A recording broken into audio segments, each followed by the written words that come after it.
Daniel capítulo 3, versículo de número 12 diz: há uns homens judeus que tu constituíste sobre os negócios da província da Babilônia, Sadraque, Mesaque e Abidnego.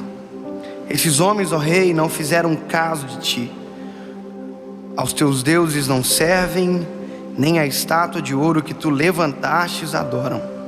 Então Nabucodonosor, com ira e furor, mandou chamar Sadraque, Mesaque e Abidnego, e trouxeram estes homens perante o rei. Durante o tempo de liderança de jovens, pregando para jovens e adolescentes, uma das coisas que eu percebo é a preocupação em escolher alguém para namorar. Às vezes a gente vê gente que não era nem para estar pensando em namorar, mas que já quer namorar e estão desesperados, e às vezes estão orando e dizem para mim: pastor, eu estou orando para namorar. Eu acho isso interessante, namorar para orar, isso é muito legal. Mas às vezes a gente esquece que as pessoas que mais caminham ao nosso lado durante um tempo gigantesco da nossa vida são os nossos amigos. E para amigos parece que às vezes a nossa responsabilidade não é igual. A gente se relaciona com qualquer um, senta-se à mesa com qualquer um, a gente tem comunhão com qualquer um, e a gente se esquece que na verdade nós somos a média das 5 pessoas que mais andam com a gente. Ou seja, com quem você anda define quem você é. Se você só anda com gente má, a resposta é que provavelmente você não seja tão bom quanto imagina. Às vezes tem gente dizer para mim: pastor, eu estou namorando e eu só namoro com quem não presta. Aí lá no meu coração dá vontade de dizer: provavelmente você não vale muita coisa, porque essa é a realidade. Nós só atraímos para a gente aquilo que a gente é, e quem anda com a gente define muito aquilo que a gente vai viver, quem nós vamos ser, aonde nós vamos caminhar. Tem pessoas que gostam de se relacionar sempre com pessoas que estão abaixo dela, porque elas não são provocadas por essas pessoas.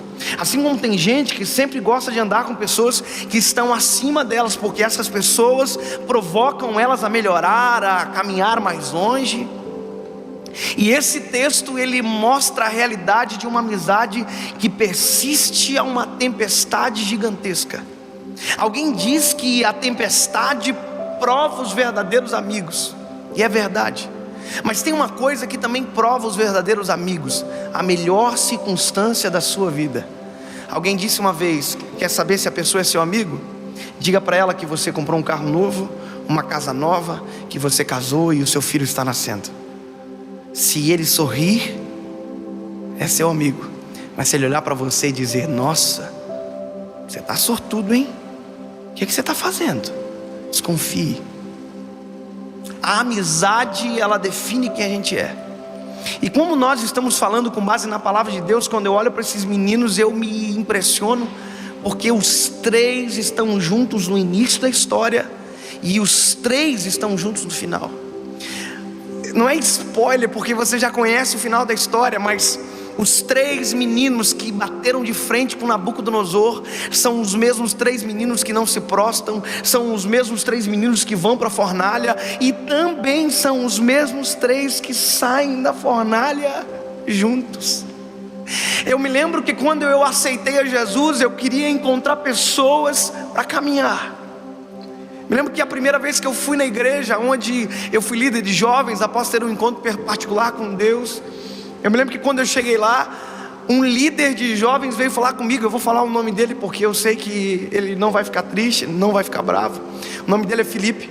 E eu me lembro que quando o Felipe me encontrou, ele disse para mim: cara, vamos sentar com a gente lá na juventude, nós vamos cuidar de você. E eu e minha esposa, que na época ainda era namorada, sentamos com os jovens e a gente ficou tão feliz de estar ali. E eu comecei a prestar atenção no Felipe daqueles dias que seguiram. Eu fiquei prestando atenção como ele pregava, como ele liderava, e lá no meu coração eu dizia: eu quero ser igual ao Felipe. Porque são essas amizades que nos tornam melhores. São amizades que nos dão vontade de orar mais, de ser mais crente, de ser mais cheio do Espírito Santo, de ser mais honesto, de ser mais justo. E eu me lembro que eu observava o Felipe, e o Felipe tinha traços característicos que eu, sem saber, imitava. Eu me lembro que quando o Felipe pregava, ele sentia a presença de Deus, ele fazia com a mão assim, ó. E quando eu começava a sentir a presença de Deus, eu estava fazendo igual o Felipe. quando eu sentia a presença de Deus, quando eu estava falando alguma coisa para os jovens, eu me lembro que eu fazia assim. O Felipe tinha um jeito especial de dar glória a Deus. Quando ele dava glória a Deus, ele fazia um suspense com a mão dele. O Felipe, quando dava glória a Deus, ele fazia assim, ó. Ele dava glória a Deus e fazia um suspense com a mão dele e levantava a mão. Quando eu comecei a dar glória a Deus, eu estava fazendo igual a ele. Eu dava glória a Deus. E eu repetia aquilo que ele fazia, porque ele me influenciava. O Felipe me ajudou a querer ser melhor. E esses hábitos, aquilo que ele fazia, esses trejeitos, na verdade era a mínima coisa que eu estava imitando dele, porque tinha algo maior acontecendo dentro de mim. Eu estava querendo ficar mais perto de Deus. E um dia ele disse para mim: Dave, eu tive um amigo na minha vida, o nome dele era Ninho, e Jesus levou ele. E ele era crente demais, e eu sou o que eu sou hoje porque eu tive um amigo igual ele. E eu dizia para ele: Felipe, você agora é o Ninho para mim, e talvez um dia eu vou ser o Ninho para você também. Eu vou melhorar.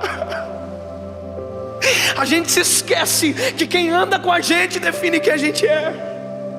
Eu me lembro que tinha uma coisa que eu não podia imitar o Felipe. O Felipe era batizado em línguas estranhas, no Espírito Santo, ele falava em línguas.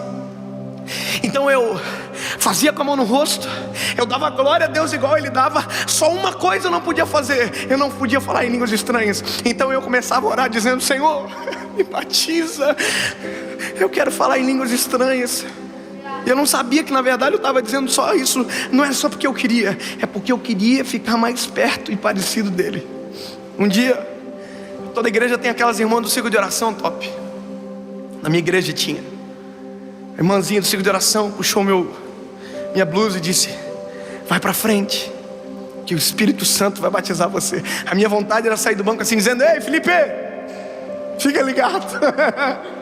E quando eu saí do banco e eu estava chegando na frente, um pastor que estava ministrando falou: ei moço, não ora por você, ora sobre a vida desse rapaz, um grande amigo meu. E eu comecei a orar sobre a vida dele, mas dentro do meu coração dizia: Senhor, eu quero ser batizado também.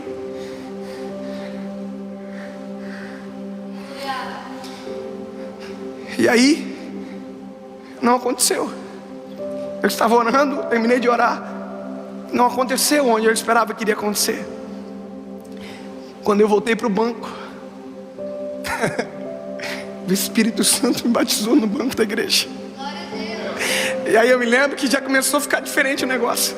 Aí agora eu dava glória a Deus, eu passava a mão no rosto e eu falava em línguas. E a minha vontade era correr até onde o Felipe estava e dizer: ei, agora eu estou parecido com você, a gente pode andar mais junto, eu estou ficando parecido com você. Começa a andar com gente que provoca você, começa a andar com gente que faz você ter mais vontade de orar, de se aproximar do eterno, de ser mais crente, mais cheio do Espírito Santo. Começa a andar com gente que não puxa você para baixo. Depois de ver um momento de intimidade com Deus, alguém que diz para você ir embora, se afastar, pare de andar com gente que só reclama, pare de andar com gente que não presta, e começa a andar com gente que te aproxima de Deus.